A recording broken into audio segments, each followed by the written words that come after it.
भाभी तव्हां घणे टाइम खां पोइ आया आहियो पेके? छा कयां मन, मां पाण तव्हां हितां बर्गर मिस थी कयां। मन तव्हां ससु सां फ्रेंडशिप कयो नथा। ससु तव्हांजी पक्की साहेड़ी ठही सघंदी आहे। तव्हां घर में बिग बॉस लॻाए ठाहियो। मां नालो ई न खणंदी आहियां सस जे अॻियां। उल्हासनगर चवां न त चवंदी आहे मां थी वञां। हिकु त तव्हां अॻे दफ़े फलूसो खारायसि, चरी खणी थी पई। ॿुधो, राति जो ॿारनि खे वठी चओ फलूसे ते ऑफर रखियो आहे, ॿिनि ते हिकु फ्री। अच्छा, ऑफर कहिड़ी ख़ुशीअ में रखियो अथव?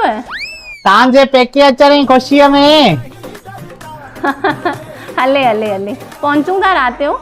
अचो अचो। हा ॿुध न यार, चिचली त हुई दिल है।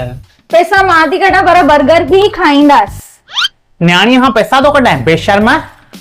न कल खाराया मां नाश्तो। छा खारायो हुई? झगड़ो न करणो आहे। हैप्पी कैफे में सभु हैप्पी रहंदा आहिनि।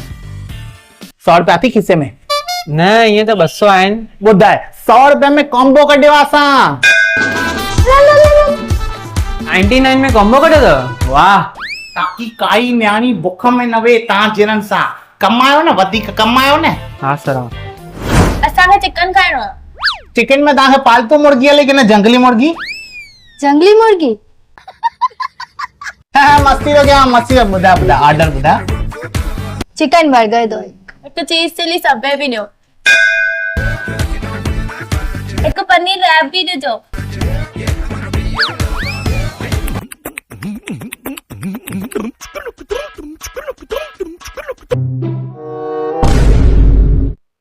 दीदी तव्हां त चओ मां पंहिंजी साहेड़ीअ सां थी वञा।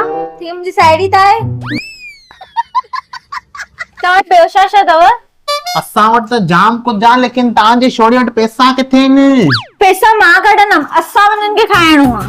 हा त हिते सभु स्पेशल शयूं लिखियल अथव, अचो ॾिसो। हिकु ऑनियन रिंग्स ॾिजो, हिकु बर्गर, हिकु चीज चिली रैप, हिकु मोजिटो, हिकु सबवे। मुंहिंजा पप्पा हिते ई था घुमनि, मां हाणे ॾिठो मान। अरे पैसा ये। पैसा मां। हे ॾिसो, ये ॻोल्हिया अथव?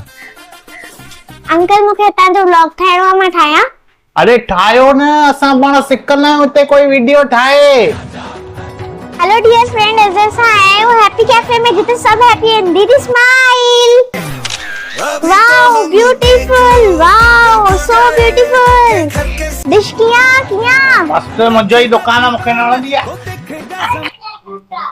Onion rings, cheese chilli wrap, burger, Subway. आहिनि मज़ेदार टेस्टी शयूं। हिते तव्हांखे मिली वेंदव paneer wrap, cheese French fries, chicken cheese, chocolate shake, KitKat shake. त फ्रेंड्स सां गॾु अचो, फैमिली सां गॾु अचो। किथे? हैप्पी कैफे में। एड्रेस अथव Lok Nagari, HP petrol pump, Ambarnath east. तव्हां ज़ोमेटो ते बि ऑर्डर करे सघंदा आहियो।